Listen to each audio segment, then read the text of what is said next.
How to fix Telegram logging problem on your iPhone device.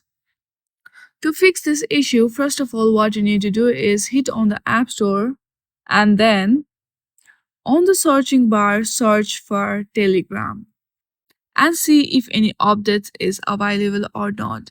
If there you see button of update, then simply hit on that and update your application.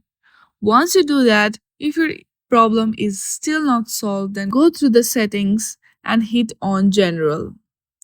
From here, hit on the iPhone storage and search for Telegram application. Here you will see two options. Among them, choose offload app and do offload app. Once you do that, open your App Store again and reinstall your Telegram application again, and then your issue will be solved. I hope you like this video. If you like this video, then please do not forget to like and subscribe to our channel. Thank you for watching.